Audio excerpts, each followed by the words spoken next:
All right, jumping over and talking about the game I'm personally the most excited for from a fantasy perspective. We got the Tennessee Titans versus the Cincinnati Bengals. Tennessee Titans coming off of their first loss of the season after that missed kick after coming down and rallying against the Pittsburgh Steelers, the only remaining undefeated team on the season, whereas the Cincinnati Bengals just allowed Baker Mayfield to throw 5 touchdowns against them. This is going to be a really fun day for fantasy. I hope that this ends up being a pretty high-scoring game. Joe Burrow has been pretty good. Not as good as Justin Herbert, but has been very productive from a fantasy perspective. So I think we have a lot of good options and good plays in this one. We've got a 53.5 over-under, even higher than the Packers-Vikings game. Titans are favored to win this one by 5.5 points, giving us an implied point total of pretty close to 30 points for the Titans and 24 for the Bengals. That is pretty saucy. Absolutely love that. Titans defense has not really been anything daunting, giving up the 15th most points to quarterbacks, 17th to running backs, but giving up 4th most points to receivers and 7th most to tight ends, whereas the Bengals have been pretty average across the board with the exception of the tight end. They've been giving up a ton of points to the tight ends, as we saw last week, giving up 3 scores between Harrison Bryant and David Njoku. This should be a good bounce-back game for Jonnu Smith. Obviously, been pretty disappointed with the way Jonnu Smith has been used in the last 2 weeks, and there is obviously the caveat of, will Jonnu Smith continue to be used more as a blocker now that Taylor Lewan is out for the season? That is a definite concern.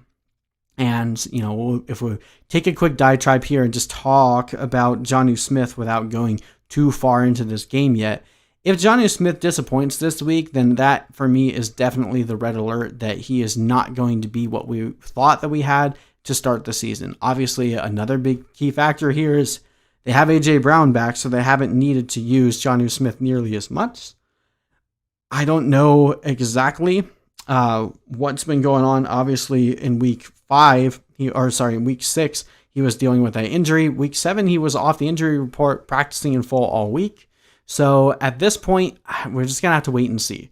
This is a really good matchup to see if Jonnu Smith is going to be the fantasy asset that we hoped he would be. Obviously, like I mentioned, the Bengals have been a complete jackpot when you're playing your tight ends against them. So this is a week I trust Jonnu Smith. We're going into our start sits here. You obviously already kind of laid that out. Ryan Tannehill is the absolutely fantastic play this week. Going against a defense that allows Baker Mayfield to throw 5 touchdowns. Yes, please give me all of the Ryan Tannehill. Give me all the Derrick Henry. A.J. Brown, top 10 wide receiver every single week going forward. Corey Davis had 10 targets last week. You wouldn't know it because he only had 30 yards and a touchdown last week, but 10 targets in this kind of an offense definitely looks like he has the trust of Ryan Tannehill there as well.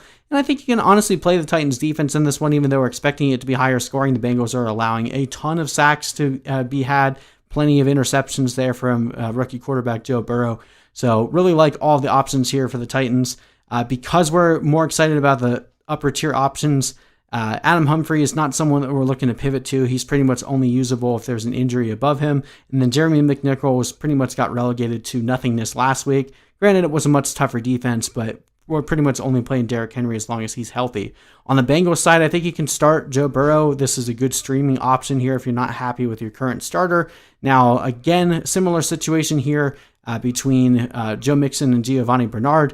At this point, we don't really have full clarity as to whether or not Joe Mixon will play. It looked like last week they were saying there was a good chance that they would hold him out through this week because they have their bye in week 9. Do not be surprised if Joe Mixon misses again this week. And if he does, Giovanni Bernard becomes a good play. If they do play Joe Mixon, I have enough confidence to start him. I probably wouldn't start Bernard in that instance. But at this point, if I had to put money on it, I would bank on Giovanni Bernard going and Joe Mixon taking the week off. You're starting Tyler Boyd and T. Higgins every week, and AJ Green has crept back up into an every week start. He's continued to see a lot of targets, and now he's finally starting to actualize some of the air yards that he's been getting throughout the season. In this matchup where there's most likely going to be a lot of points scored, I think you can start all 3 of these guys with confidence. Even though this is a lighter defense against tight ends, Drew Sample has been barely involved in the offense at all, so I'm not looking to start anyone else here. I do think the Titans end up winning this one overall. I've got them winning 35-28. Should be a pretty fun game for fantasy. Let me know what you guys think.